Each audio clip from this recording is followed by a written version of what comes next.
네, 오늘은 창세기 19장 16절에서 23절 함께 하도록 하겠습니다. 창세기 19장 16절에서 23절 함께 하도록 하겠습니다. 우리가 창세기 12장부터는 꽤나 스피드 있게 나갔는데 19장에서 다시 좀 속도가 늦춰지네요. 지난주에 우리가 19장 다뤘었죠? 앞으로도 2타임 더 해야 될 것 같아요. 19장에서 갑자기 속도가 늦춰지는 것은 뭐 그동안 그간 오해도 많고 좀 다뤄질 내용이 좀 많기 때문에 그렇겠죠.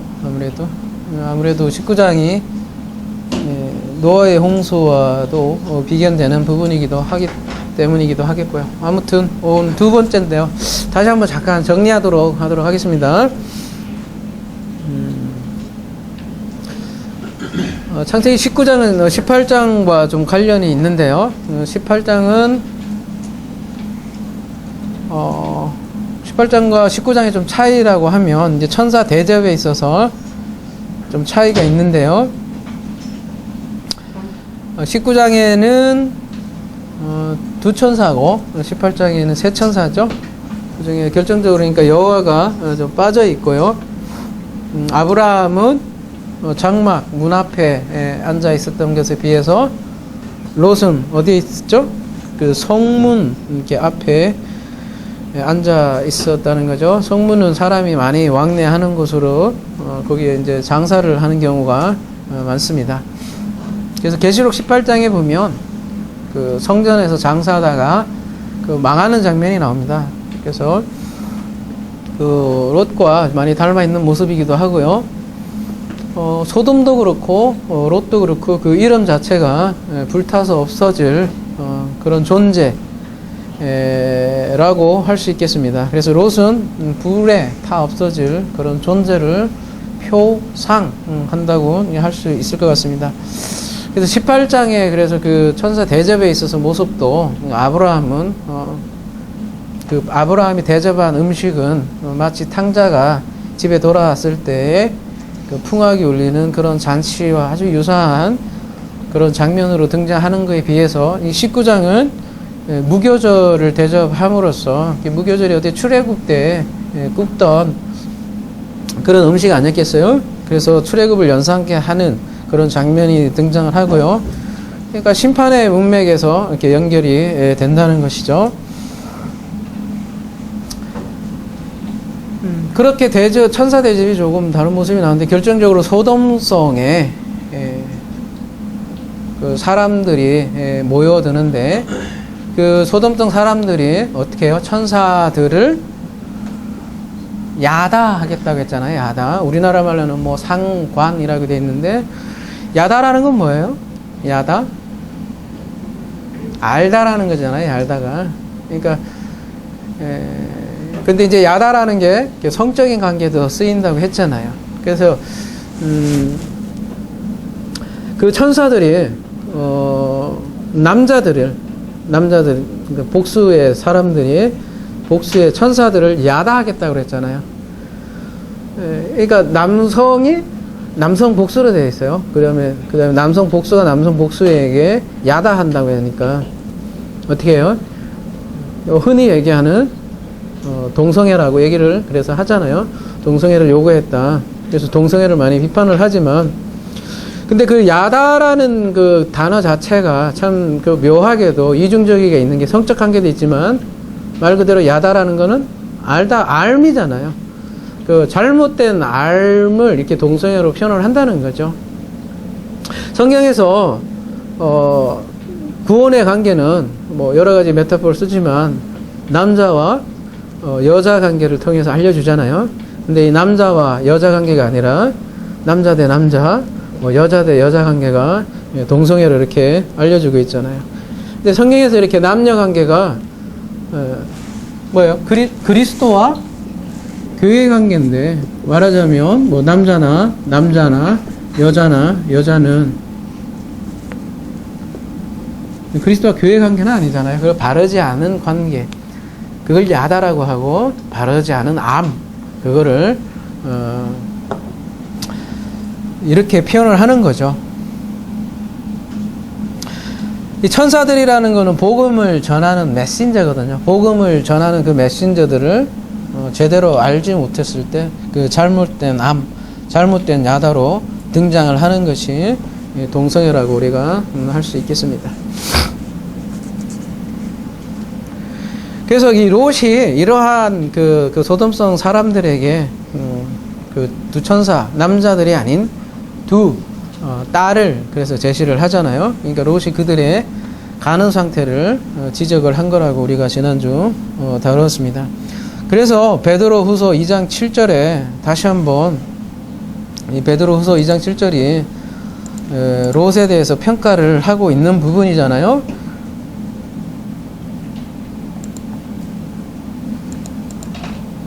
무법한 자들의 음란한 행실로 말마 고통을 당하는 의로운 롯. 그래서 롯을 이렇게 표현하는 거예요. 그 무법한 자들, 잘못된 삶을 하는 그 사람들로 말미암아 롯이, 의로운 롯이 고통을 당하고 있다. 이렇게 표현을 하고 있습니다. 물론 롯이 의로운 것은 아브라함과 관련이 있기 때문이죠. 바로 하나님의 약속과 관련이 되기 때문에 이런 얘기를 하는 거고요.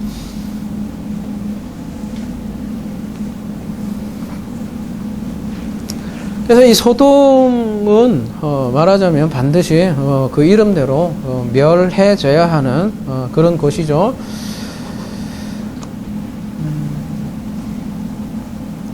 그래서 모세에게 애굽 사람들을 이제 끌고 나와라 한 말하고 똑같이 천사들도 그 얘기를 했고, 롯이 이제 사이에게 얘기했는데 사이는 어떻게 얘기했어요? 농담처럼 여긴 거죠. 비웃었죠. 마치 사라가 아들을 낳았다고 하니까 비웃는 것처럼 그런 거죠. 그래서 우리가 소돔성을 성전에 그 소돔과 고모라 하며 그렇게만 대부분 알고 있잖아요. 그러니까 뭐 동성애로 쩌들은 굉장히 음란한 도시로 그렇게 오늘 오전에도 이렇게 얘기했지만 오전에도 뭐라 그랬어요 우리가? 예수님은 물 얘기하면서 진짜 다른 물 얘기했잖아요. 그 다음에 양식 얘기하면서 다른 양식 얘기하듯이 이 소돔과 고모라도 그냥 그렇게 그냥 문자적으로 그렇게만 이해를 하기 때문에 이 소돔성에 뭐라 하지? 실체를 우리가 잘 이해하지 못하는 경우가 많은데 소돔성이 이 음란한 도시라는 거는 바로 성경에서 말하는 그 바벨론 있죠. 그 바벨론과 연상선상에서 똑같이 이어지는 말하자면 부패한 성전의 도시를 얘기를 하죠. 소돔성이. 그래서 그 성에서 그 타락한 성전에서 떠나라는 게 소돔에서 떠나라는 장면이라고 할 수 있습니다.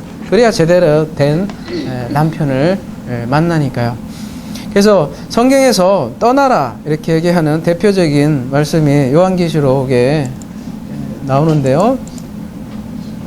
그러니까 우리가 소돔성을 그 소돔성으로만 이해하지 말자고요. 제 얘기는 성경 전체에 퍼져 있는 이 바벨론 그 애굽 그 엑소도스가 이렇게 다 같이 연결되어 있다는 개념으로 좀 이해해 달라는 거죠. 요한계시록이 그 옛성전이 무너지는 그런 과정을 우리가 그린 것이라고 했잖아요. 그와 같은 똑같은 맥락이라고 할 수 있습니다. 요한계시록 18장 4절 또 내가 들으니 하늘로부터 다른 음성이 나서 이르되 내 백성아 거기서 나와 그에 참여하지 말고 그가 받을 재앙들을 받지 말라. 오늘 창세기 19장하고도 똑같은 거예요. 이곳에서 떠나라. 바벨론에 죄에 참여하지 말라. 죄에 참여하지 말라. 기억나십니까? 지난주 했던 건데 싱코이노예요. 그러니까 같이 교제하다라는 거잖아요. 죄에 참여하다. 그러니까 창세기 19장의 개념으로 하면 죄에 참여하는 게 바로 이런 거죠. 여자와 여자의 관계. 죄에 함께 싱코이예요. 죄와 교제하다. 잘못된 교제를 얘기를 하는 거죠. 그 음란의 개념을 요한계시록 18장에서는 이렇게 얘기하잖아요. 힘찬 음성으로 애체 이르되 무너졌다 큰 성 바벨론이요. 큰 성 바벨론이나 소돔성이나 같다고요. 귀신의 처소고요. 그것은 각종의 더러운 영이 모이는 곳과 각종 더럽고 가증한 새들이 모이는 곳이다. 이렇게 얘기를 하고 있어요. 3절 그 음행의 진노의 포도주로 말미암아 만국이 무너졌으며 그 땅의 왕들이 그와 더불어 음행하였고, 성경에서 말하는 음행이 바로 이러한 거란 말이죠. 잘못된 교제, 비진리 간의 교제, 그렇게 더불어 음행을 했다. 더불어 야다했다. 그래서 그것을 땅의 상인들도 그 사치의 세력으로 치부했다. 이런 개념들이 그 장사 개념이라 그러죠. 성전에서 우상 장사하는 사람들, 그 사람들이 곧 뭐라 그래요? 그래서 성전을 예수님께서는 오셔서 뭐라 그랬어요? 강도의 소굴이다, 이렇게 얘기를 하는 거죠. 잘못된 장사, 잘못된 교제하는 곳, 그것을 소돔성이라고 이렇게 할 수 있겠습니다. 그 소돔성에서, 그 바벨론 성에서 롯이 괴로움을 받고 있었다라고 베드로후서 2장 7절에서는 그렇게 진술을 하는 것입니다. 이러한 배경을 갖고 이제 오늘 본문을 한번 살펴봅시다. 오늘 16절부터죠. 그러나 롯이 지체함에 그 사람들이 롯의 손과 그 아내의 손과 두 딸의 손을 잡아 인도하여 성 밖에 두니 여호와께서 그에게 자비를 더하심이라. 아까 롯이 그 음란한 자들에게 고통받는 의인 롯이라고 했는데, 의인이라고 하기에는 조금 뭐 그렇게 의인답지 별로 의인같이 안 보이는 것들이 많아요. 보면 어때요? 16절에 롯이 어떻게 해요? 지체한다, 이런 표현이 나오죠. 성에 나가기를 지금 주저하고 있어요. 의인이라고 하는 롯이. 그러니까 어떻게 해요? 그 사람들은 누구겠어요? 천사, 두 천사겠죠? 두 천사가 롯의 손과 그의 아내의 손과 두 딸의 손을 어떻게 해요? 잡아서 인도하니, 야자예요. 지난주 이게 야자라는 게 많이 등장했다 하잖아요. 더구나, 그래서 뭐예요? 여호와께서 그에게 자비를 더하심이라, 이렇게 얘기를 하고 있습니다. 긍휼이라는 뜻인데요. 이게 성경에서 딱 두 번밖에 안 나와요. 여기 창세기 가볼게요. 뭐 인자를 더하심이라 이렇게 했는데, 우리 흔히 인자하면 헤세드라는 걸 많이 쓰는데 여기서는 햄라라고 되어 있는데 딱 두 번 나오네요. 이사야 63장 9절에서 한번 나오네요. 가보면 뭐예요? 그들의 모든 환난에 동참하사 자기 앞에 사자로 그들을 구원하시며 그 사랑과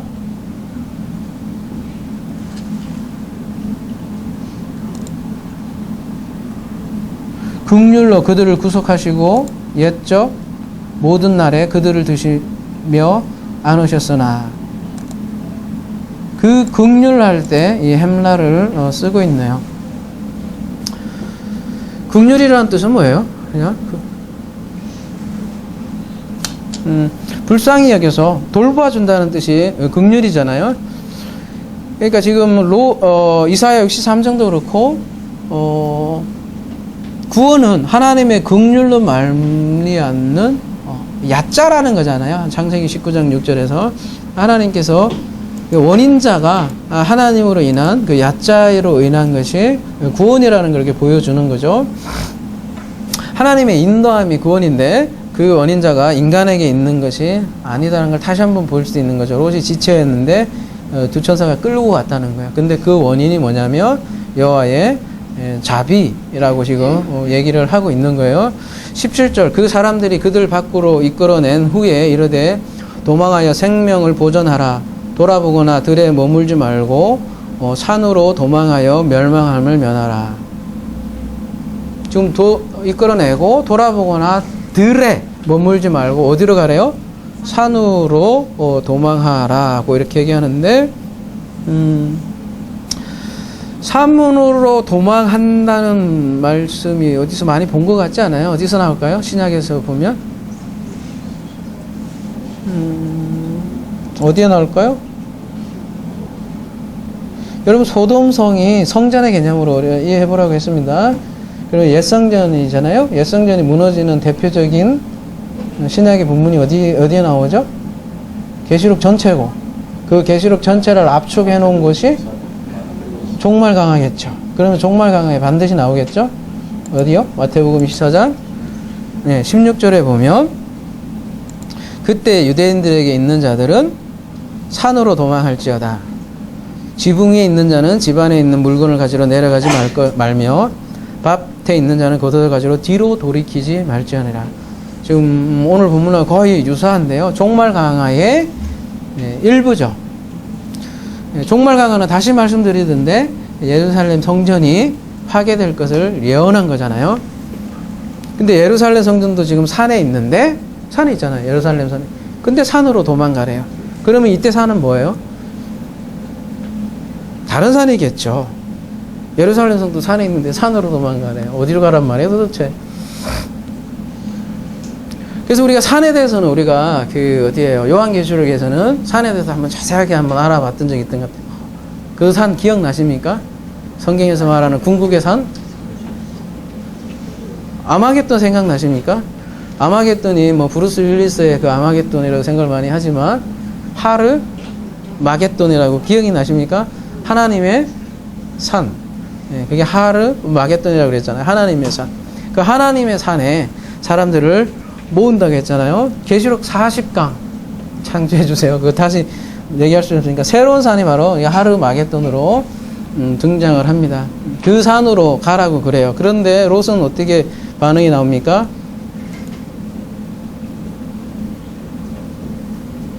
롯 하니까 룻기 찾을 뻔했네. 비슷해서 창세기 다시 갈게요. 19장 그 다음으로 가볼게요. 롯이 그들에게 이르되 내 주여 그리 마옵소서. 19절까지 가볼게요. 주의 종이 주께 은혜를 입었고 주께서 큰 인자를 내게 베푸사 내 생명을 구원하시오나 내가 도망하여 산에까지 갈 수 없나이다. 두렵건대 재앙을 만나 죽을까 하나이다. 어떻게 보여요? 이 고백이 여러분? 가라는데, 산으로 가라는데 짜쓰기 뭐래요? 내 주여 그리마서 되게 개기는 현상 같잖아요. 그죠? 롯의 굉장한 불신앙처럼 보이기도 하는데, 이 말 안에는 불신앙인 것처럼 보이지만 그 불신앙 안에는 놀라운 복음의 고백이 지금 담겨 있습니다. 그거 한번 알아봅시다. 우선 언어로 조금 볼게요.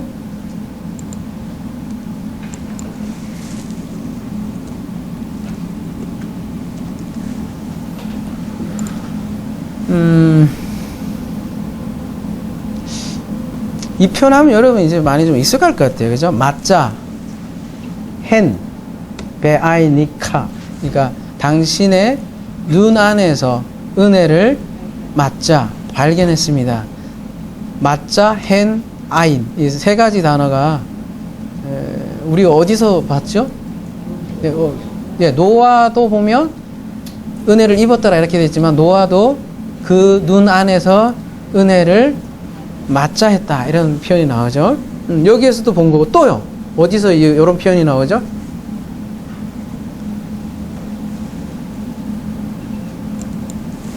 우리 바로 얼마 전에 다뤘던 창세기 18장에서도 보면 뭐래요? 아브라함도 이런 고백을 해요. 뭐예요? 맞자, hen, 똑같죠. 그 아인 세 가지 단어로 쓰고 있는데, 내가 당신의 눈 안에서 은혜를 맞자 했습니다. 이렇게 중요한 고백이 지금 아브라함도 하고 있고, 노아도 보면 그 당신의 눈 안에서 은혜를 맞자 했습니다. 이렇게 하고 있는데요. 이 롯의 고백이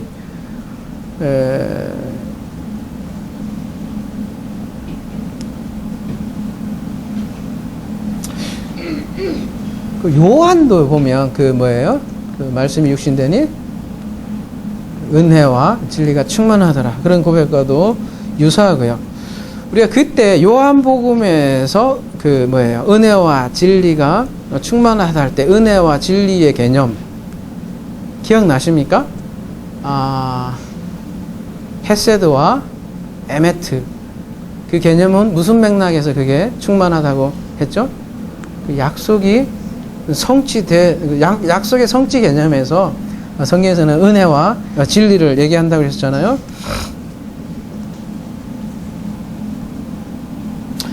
그래서 중요한 고백이에요. 주께 은혜를 입었다는 것은 그 은혜를 맞자 했다는 그 노아의 고백, 아브라함 고백과도 닮아 있고요. 그런데도 뒤에 하는 얘기는 조금 우리가 볼 때는 되게 불신앙적인 고백 같기도 한데요. 하나님께서 산으로 가라고 했는데 내가 도망할 수 없대요. 그래 다시 오늘 본문으로 돌아가 볼게요.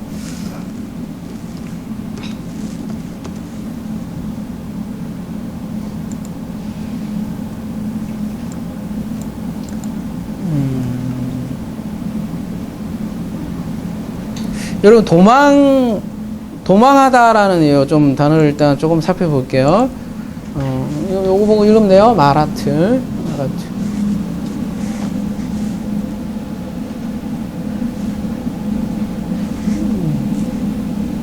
니팔이네요. 니팔이라고 되어 있는데 잘 안 보이시네요.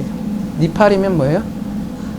니팔 굴다는 수동이라고 그렇게 했죠. 도망갈 수 없다. 4422번 말라트인데요. 쭉 보세요. 무슨 뜻이 있어요? 도망하다라는 뜻 당연히 있죠. 있는데 보시면 무슨 뜻도 있어요? 쭉 내려가 보시면 구원하다 라는 뜻도 있습니다.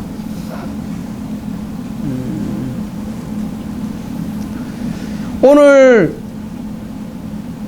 창세기 19장에 여기 가볼게요. 창세기 19장에 제일 처음에 이제 여기 등장을 하잖아요.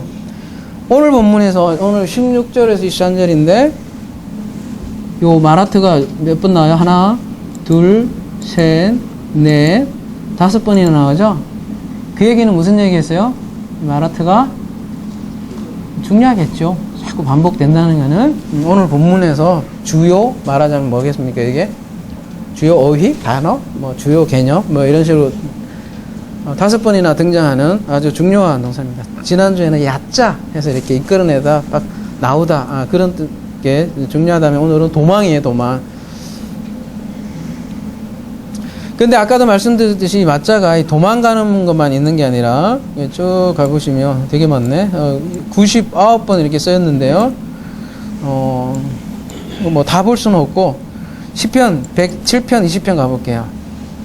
자, 어떤 맥락으로 한번 도망가는 게 어떤 맥락으로 쓰는지 보세요. 저가 말씀을 보내어 저희를 고치사 위경에서 건지시는도다.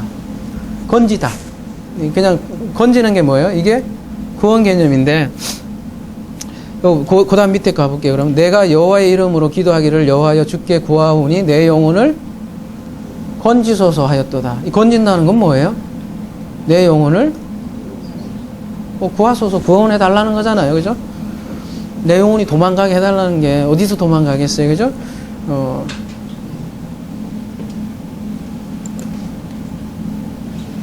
자, 여기는 아예 다이렉트로 이렇게 번역을 했네요. 시편 22편. 원래는 5절인데 여기는 6으로 되어 있네요. 그죠? 저희가 주께 부르짖어 구원을 얻고 말라트 이렇게 번역을 아예 구원을 얻고로 이렇게 번역을 하고 있네요. 여기 밑에 한번 더 가볼까요? 시편 44편 17절 구원함의 말은 헛것이며 그 큰 힘으로 구하지 못하는다. 구하다 할 때 이 마라트를 쓰고 있고요.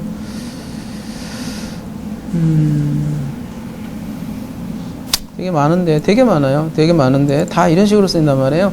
자, 잠언 가볼게요. 28장 26절 자기의 마음을 믿는 자는 미련한 자요 지혜롭게 행하는 자는 구원을 얻을 자. 니팔이니까 이것도 수동이네, 그죠? 구원을 얻을 자니라. 이렇게 구원의 맥락에서 건지신다, 건진다로 되게 많이 번역을 많이 해요. 말라트가 도망하는 거는 어디서 건지는 거예요. 도망은 어디로부터 도망가는 거예요. 근데 그게 구원이에요. 여기서는 소돔성에서 도망하는 게 구원이에요. 근데 그 구원을 누가 건지는 거예요? 하나님이 이게 건지는 거예요. 그 동사가 이 마라트라는 거예요. 그래서 다시 롯의 고백을 보세요. 그러면 내가 도망하여 산에 갈 수 없다. 이걸 뭐 도망으로 그 뉘앙스로 만 보지 말고 수동형이니까 구원의 맥락으로 봐도 되잖아요. 내가 내 스스로 네 팔 수동이니까 건져낼 수 없다. 내가 스스로 구원될 수 없다. 그 얘기잖아요. 그죠? 그래서 나는 스스로 산에까지 갈 수 없다. 그 얘기잖아요. 천사는 산에까지 가라고 했어요. 근데 지금 스스로 산에 갈 수 없다는 말이죠. 근데 이때 천사가 말하는 또 산도 그냥 산이 아니라 이렇게 정관사가 딱 붙어 있어서 그 산이에요. 그 산으로 가래요. 도대체 그 산이 도대체 어딘지. 하여튼 그 산으로 가래요. 그 정관사가 붙은 그 산으로 갔는데 내가 그 천사가 지정한 그 산으로 나는 갈 수 없다. 그 이유가 뭐래요? 두렵건대 재앙을 만나 죽을까 하나이다. 이것도 어디서 많이 들어본 얘기 같잖아요. 내가 죽을까 하노라. 가인 가봅시다 그래요. 창세기 4장. 주께서 오늘 이 지면에서 나를 쫓아내시온즉 내가 주의 낯을 배웁지 못하리니 내가 땅에서 피하여 유리하는 자가 될지라. 물은 나를 만나는 자마다 나를 죽을까 하노라. 똑같은 표현이라고요. 그래서 이 살인자잖아요. 가인이. 살인자 가인에게 약속한 게 뭐예요? 15절. 여호와께서 그에게 이르시되 그렇지 아니하다. 가인을 죽이는 자는 벌을 7배나 받으리라 하시고 가인에게 표를 주사 그를 만나는 모든 사람에게 죽임을 면하게 하시니라. 요 구절 기억나요? 우리 강의 몇 강인지 좀 기억이 안 나지만 어떻게 이해? 보통은 이거를 어떻게 이해해요? 그러니까 가인이 누구를 만나니까 누굴 죽일지 모르니까 표를 주는 거죠. 어디에 표를 줘요? 뭐 이마박에다 주든지 여기다 주든지 하여튼 오른손에 주든지 뭐 이렇게 표를 주고 그 표 보면 그 표 보는 사람은 그 다른 사람이 이제 가인을 죽이려고 하는데 이 가인이 그러면 요거 봐라 해갖고 죽음을 면한다. 이런 식으로 많은 생각을 우리가 많이 하잖아요.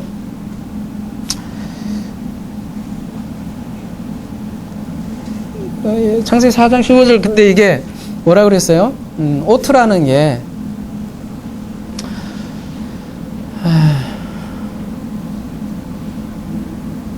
오트가 뭐예요? 오트가? 표. 요거. 표. 666 표? 아니면 뭐.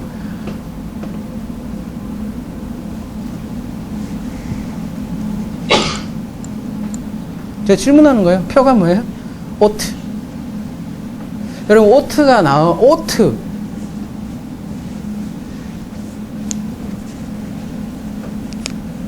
표.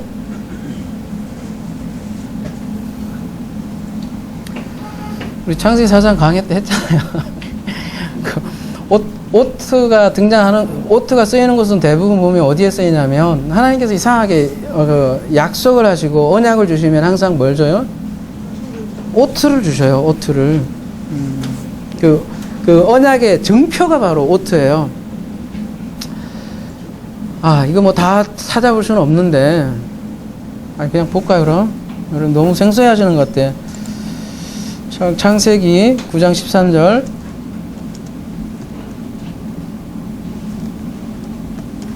우리 벌써 60강이에요. 창세기 60강. 저 앞부분에 다시 이제 메모라이즈 하자는 겁니다. 내가 내 무지개를 구름 속에 두었나니 이것이 나의 세상과 언약의 뭐예요? 오튼이라. 베리트의 오튼이라 이렇게 했잖아요. 이 창세기 9장이면 어디예요? 노아의 홍수의 마지막에 흔히 뭐 무지개라고 얘기하는 무지개 언약의 무지개라고 생각, 퀘셰트. 사실 무지개라기보다는 활이라고 그랬잖아요. 이게 언약의 증표. 말하자면 결혼식의 그 결혼 반지처럼 뭔가 보이는 표식으로서 오트.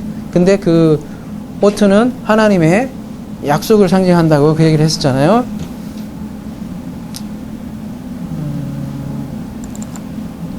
자, 여기서 나오고 창세기 17장 11절에도 가보면 너희는 양피를 베어라. 이것이 나와 너희 사이의 언약의 오트니라. 이렇게 여기에서도 등장을 하죠.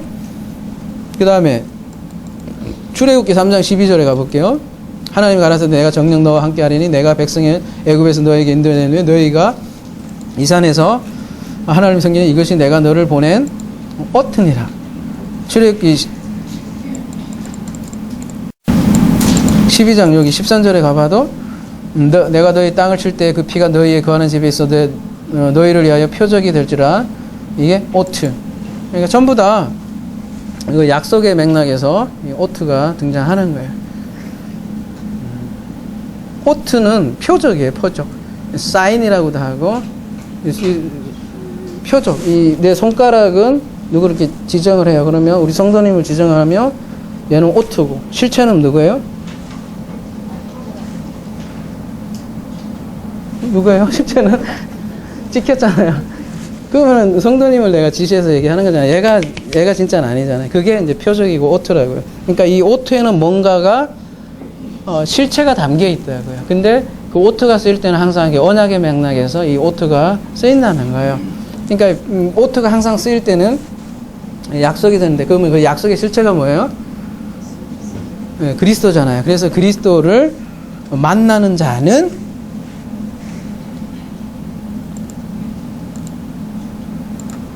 죽임에서 면하게 하신다. 이렇게 이 내용 다뤘잖아요. 생선. 그러면 다시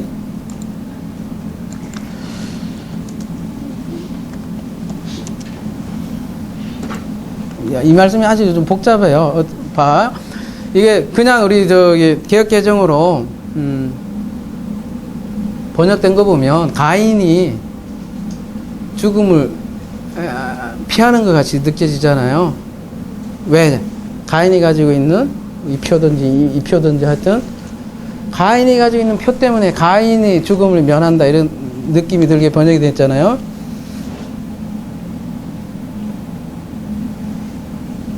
근데 만약에 그렇게 되려면 보세요. 그 가인에게 표를 면케 하리라. 그가 만약에 지금 번역은 누구에게 든지 이렇게 돼 있잖아요. 지금 뭐 개역 개정은 뭐라고 돼 있어요?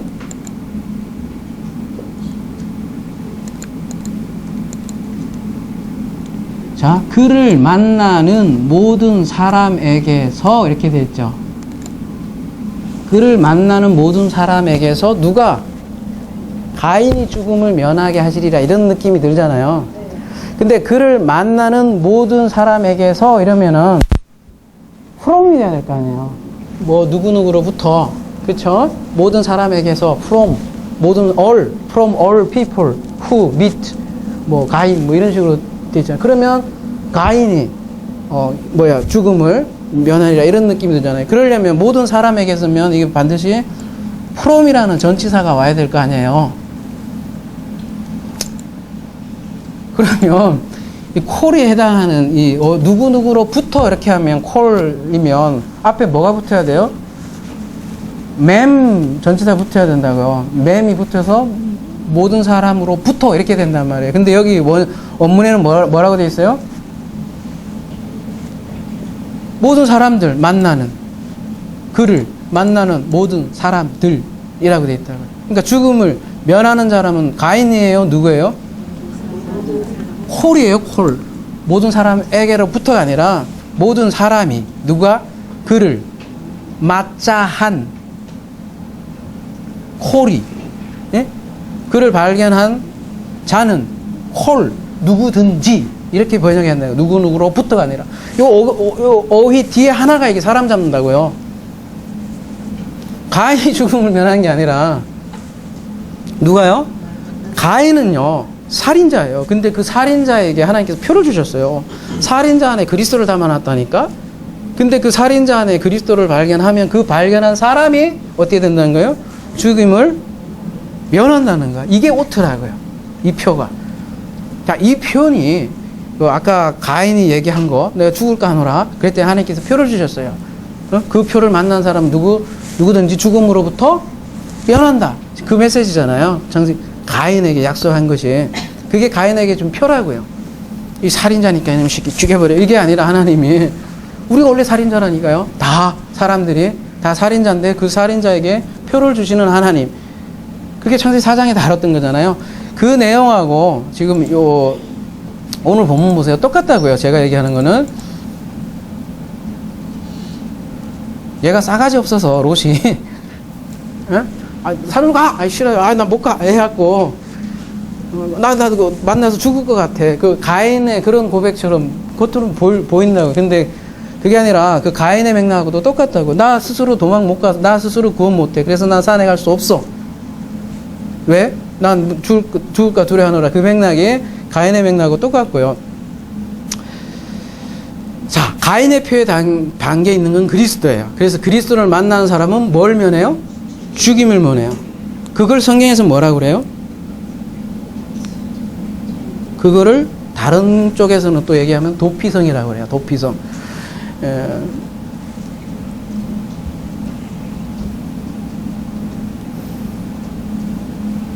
그래서 오늘 본문은 이 도피성하고 아주 유사한 관련이 있어요. 그래서 아까 19절에 당신의 눈 안에서 은혜를 맡자 했습니다. 이런 고백이 상당히 중요한 거고요.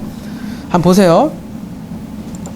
20절에 보소서 저 성읍은 도망하기에 가깝고 작기도 하오니 나를 그곳으로 도망하게 하소서. 이는 작은 성읍이 아니니까 내 생명이 보존되리이다.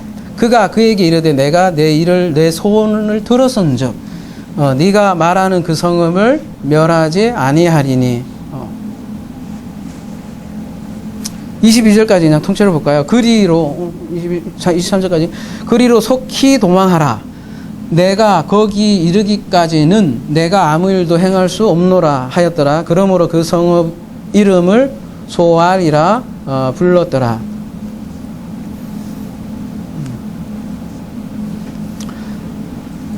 천사는 산으로 가라고 했는데 롯은 어때요? 소알성에 지금 들어갈 걸 요청을 했는데, 아니 산으로 가라고 했는데 나 소알 가요 그러면은 그래 산으로 가 이놈 새끼야 이렇게 해갖고 해야 될 거 아니에요. 근데 소알성에 갈게요 했는데 소알성을 어떻게 해요? 천사들이 허락을 했단 말이에요. 왜 그럴까? 대부분의 여러분 주석을 보면 그래서 이 소알을 굉장히 부정적으로 봐요. 소알을 어떤 식으로 봐요? 예를 들면 이 소돔성에 가까우니까 여전히 소돔에서 멀어지지 않은 그 뭐라 하지? 중간에 낀 존재? 뭐 이 정도로 보는 것 같아요. 응? 그러니까 빨리 좀 벗어나라. 소돔성에서 벗어나라. 그리고 또 소알도 안 돼. 그러니까 벗어나라. 자꾸 그런 식으로 생각을 하는 것도. 만약 그렇다면 왜 천사가 이거를 허락하셨냐는 거죠. 처음부터 산에다가 보내버려야죠.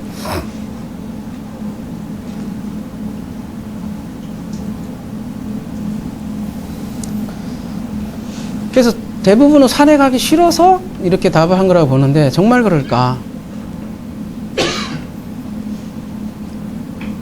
소알을 굉장히 나쁜 장소로 보고 있단 말이에요. 그렇게 나쁜 장소로 보면 나쁜 장소로 라면 하나님께서 그것을 왜 허락을 하셨냐는 거죠. 여기서 다시 한번 우리가 그 산으로 도망이라는 단어가 굉장히 많이 나왔다고 그랬잖아요. 그 이중적인 의미를 다시 한 번 더 생각을 하면 쉽게 이해될 겁니다. 분명히 아까 롯은 뭐라 그랬어요? 내가 도망할 수 없다고.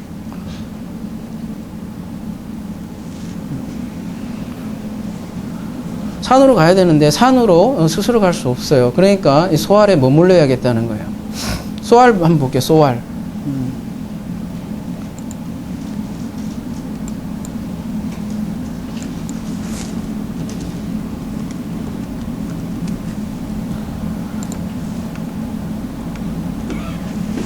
여기는 뭐 작기도 하고 맨 플러스 앞에 소알 같이 붙어 있잖아요. 이게 다 작다는 뜻이잖아요. 앞에다가 작은 곳, 맴을 붙여버린 거란 말이에요. 그 다음에 그 이름도 그래서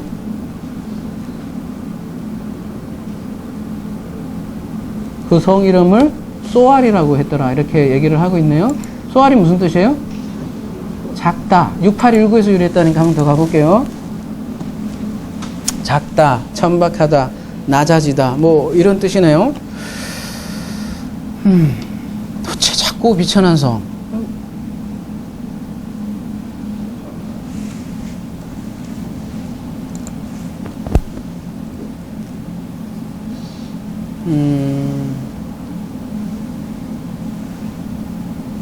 이 20절에요. 도망하기에 가깝고 작기도 하다 이렇게 얘기하잖아요. 이 도망하다 아까 그는 여기는 마라트인데 여기는 도망이 뭐라고 돼 있냐면 누스로 돼 있는데요. 그죠? 누스. 이게 도망하다 이렇게 돼 있는데요. 이 누스가 어디에도 쓰이냐면요. 민수기로 가볼게요. 민수기 35장 11절 가볼게요. 너희를 위하여 성읍을 도피성으로 정하여 그릇 살인한 자로 거의로 피하게 하라 할 때 피하게 하라가 이 누스예요. 누스. 똑같은 누스라는 단어를 쓰고 있는데요. 그러니까 이 소활성이 어떻게 도피성과 연결되는지 우리가 한번 살펴보도록 하겠습니다.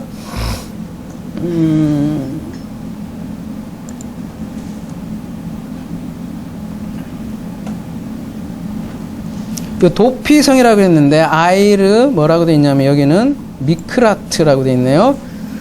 이게 도피처라고 되어 있는데요. 그릇 살인한 자는 이렇게 되어 있는데요. 그릇이라는 게 뭐냐면 여기 보세요. 부주의하게 무지, 부지, 불식간에 뜻하지 않게. 그러니까 무슨 뜻이에요? 알지 못하고 7683에서 유래했다는 게 하나만 더 가볼게요. 정도를 벗어나다, 죄를 범하다. 제일 끝에 보세요. 알지 못하고 죄짓다 이런 뜻이거든요. 그러니까 그릇 행하고 살인한 자라는 뜻인 거는 알지 못하고 죄를 짓다 이런 뜻이에요. 그러니까 알지 못하고 짓는 죄를 살인이라고 하는데 사람은 태어나면서 모두가 가인의 족속으로 태어나는 거예요. 사람 태어나면서 누구나 알지 못하고 선악과를 먹는다는 거예요. 그것이 살인자 가인으로 표현하는 거고 도피성은 그래서 어떤 성이에요? 살인자가 피하는 성이잖아요. 1차적으로. 민수기 35장 6절 가볼게요.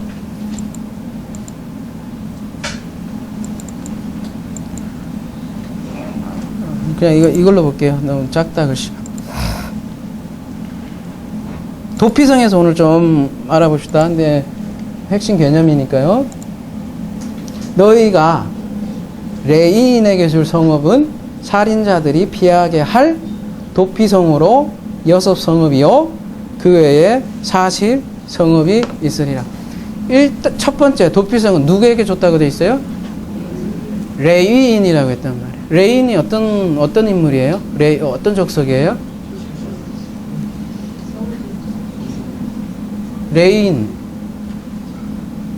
레인이 뭐를 상징을 하죠?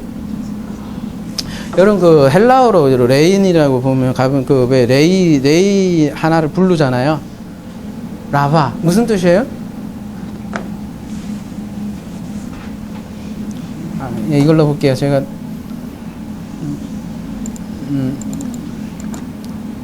당연히 레이는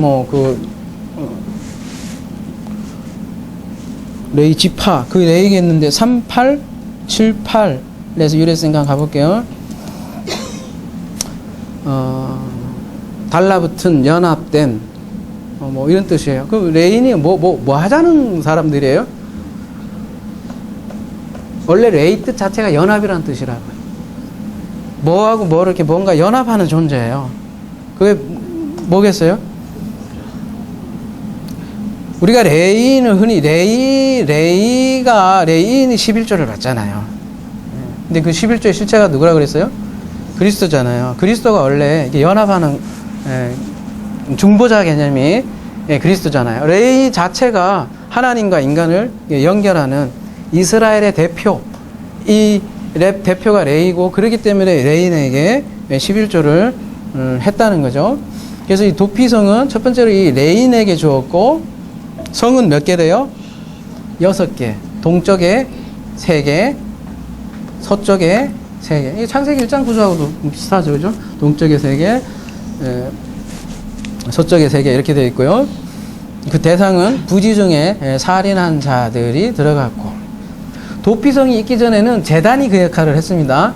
제단에, 부지 중에 살인한 자가 제단에 들어가면 그 사람을 못 죽여요. 근데 그 제단에서 나오면 죽게 되기 때문에 도피성은 그 제단을 또 더 넓게 확대해서 표현한, 복음에 표현한 것이 도피성이라고 할 수 있겠습니다. 민수기 35장에 이게 굉장히 도피성에 대해서 자세하게 나오는데요. 여러분 한번 쭉 읽어보세요. 다 볼 수는 없으니까. 26절. 그러나 살인자가 어느 때든지 그 피하였던 도피성 지경 밖에 나가면 어떻게 된다는 거예요? 죽는다는 거예요. 밖에 나가면. 피를 보복하는 자가 도피성 지경 밖에서 그 살인자를 만나 죽일지라도 피 흘린 죄가 없나니. 밖에 나가면 죽는다는 거예요. 그러니까 그 안에서만 산다는 거죠. 그런 면에서 그 자체를 벌써 감옥의 역할을 하는데요. 그 감옥에서 벗어나기 위해서는 조건이 뭐예요? 도피성에서 나올 수 있는 유일한 조건이 있어요. 여기에 놀라운 복음이 있는데요. 32절 가볼게요. 또 도피성에 피하는 자는 대제사장이 죽기 전에는 속전을 받고 그의 땅으로 돌아가 거주하게 하지 말지니라. 그러니까 속전이라는 건, 그러니까 랜섬, 지금으로 얘기하면 보석금. 어떤 보석금으로도 안 된다. 도피성에 나갈 수 있는 거는. 근데 딱 한 가지 뭐예요? 제사장. 25절 다시 가볼게요. 피를 보호하는 자의 손에서 살인자를 건져내어 그가 피하였던 도피성으로 돌려보낼 것이요. 그는 거룩한 기름 부음을 받은 대제사장이 죽기까지 거기 거주할 거야. 그러니까 대제사장이 죽음 때까지 거기 거한다는 걸 거꾸로 얘기하면 대제사장이 죽어야 속전이 된다는 거예요. 그 나머지 속전은 어떤 걸 해도 안 된다는 거예요. 그러니까 속전은 대제사장에 의해서만 가능하다는 걸 지금 알려줄 거예요. 대제사장은 누구예요, 그러면? 그리스도죠. 히브리서에서 다 설명을 하잖아요. 그러니까 구원은 그리스도의 속전으로만 가능하다. 이 메시지를 도피성은 얘기를 해주고 있고요. 오늘 창세기 19장에서는 그 도피성이죠. 일종의 그 도피성 이름을 뭐라고 그래요? 소알이라고 하죠. 소알이 작고 비천하다 뜻인데 어떻게 이해하면 되겠어요? 작고 비천한 존재로 오신 그리스도를 상징한다고 할 수밖에 없죠. 소알이. 그러니까 소알성은 일종의 도피성이에요. 노아에게 있어도 도피성은 방주일 테고요. 가늠한 하하가 죄를 깨닫고 가죽옷을 입혀주셨듯이, 그 다음에 살인자 가인에게는 표를 주었듯이 지금 롯에게는 소알성을 주신 거죠. 오투로. 똑같다는 거예요. 그 메커니즘이. 은혜로 살려주시는 그 복음을 설명하고, 그 은혜 장소가 바로 이 작고 비천한 소알성이죠. 내 스스로는 산으로 갈 수 없어요. 근데 그 소알로 가겠다는 거예요. 살인자들이 가는 곳이 도피성이잖아요. 살인자 가인이 갈 곳은 도피성밖에 없는데, 여기에서는 소돔에서는 동성애자로 표현했잖아요. 동성애자들이 갈 도피성은 소알성이라 이렇게 표현을 하는 거죠. 그래서 23절 오늘 마지막 구절인데요. 롯이 소알에 들어갈 때에 해가 돋았더라. 롯이 소알에 들어갈 때 해가 돋았다라는 표현이 이렇게 나와요.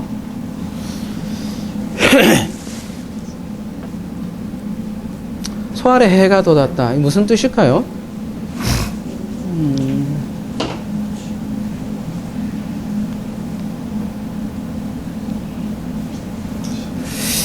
그 도피성 다시 한번 가봅시다. 미크라트인데요. 미크라트가 7038에서 유래했다고 했잖아요. 다시 한번 가볼게요. 7038. 카라테예요. 근데 뭐예요? 불구로 만들다. 지체가 부족한 불구의 뭐 이런 뜻인데요. 그 앞에 맴이 붙어 있는 거 뭐예요? 불구로 만드는 맴. 장소네요. 그죠? 문맥. 도피성으로 도피성인데 거기서 뭐 불구가 돼? 뭔 뜻이에요 도대체?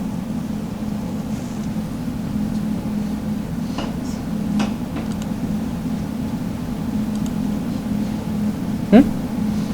도피성에 가면 불구가 되네요. 아니 우리 근데 표적으로 보면 불구가 되는 건 이건 거의 안 좋은 걸 텐데. 창세기 32장 가볼게요 그러면.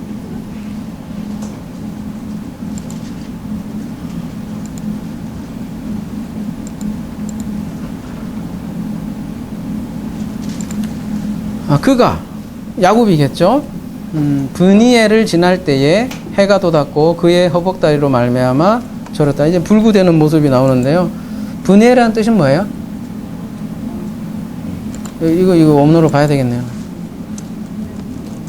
하나님의 얼굴이잖아요. 이제 얼굴 봤다는 거예요.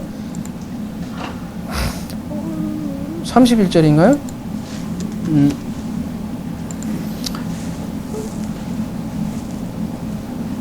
내가 그래서 하나님을 보았다 이런 얘기를 하는 거고, 그래서 32절에 그래서 그때 뭐가 돋았대요? 해가 쉐메시가 돋았고 그 한돛별이 절었더라 이렇게 얘기를 하고 있어요. 브니엘이 하나님의 얼굴이라는 뜻인데 야곱이 하나님을 보았을 때 그는 뭐가 됐어요? 한돛별을 절었다는 거는 뭐가 된 거예요? 죽음을 뜻하지만 겉으로 보면 그게 불구자가 된 거죠. 어쨌든 간에 이렇게 야곱이 불구자가 돼서 어디를 건너요? 야복강을 건너잖아요. 그때 하필이면 뭐예요? 해가 돋았다 이런 표현을 하고 있습니다.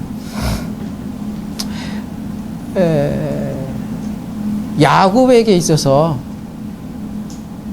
불구가 된 장소, 야곱에 있어서 도피성은 바로 여기겠죠. 어디요? 브니엘이겠죠. 그래서 해가 떠오르는 장면이 성경에서 많이 나와요. 말라기야 4장 2절 하나만 더 볼게요.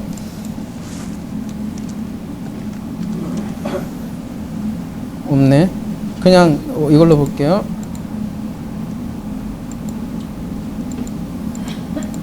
내 이름을 경외하는 너희에게는 공의로운 해가 떠올라서 치료하는 강선을 비추려니 너희가 나가서 외양간에서 나온 송아지같이 뛰리라. 또 이 말씀 보고 막 치료 강선을 뽑는 사람도 있죠. 오늘 창세기 19장 맥락으로 이해하시면 되겠습니다. 작고 비천한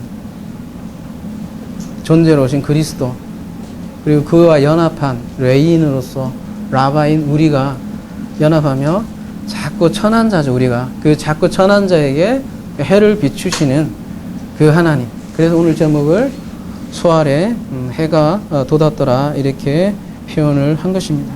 그래서 이 광선으로 팍 치료하는 건 어때요? 여러분이 팍 하고 치유하는 그런 게 아니라 어때요? 오히려 불구로 만들고 복음으로 치유하는 그런 장면이라고 할 수 있겠습니다.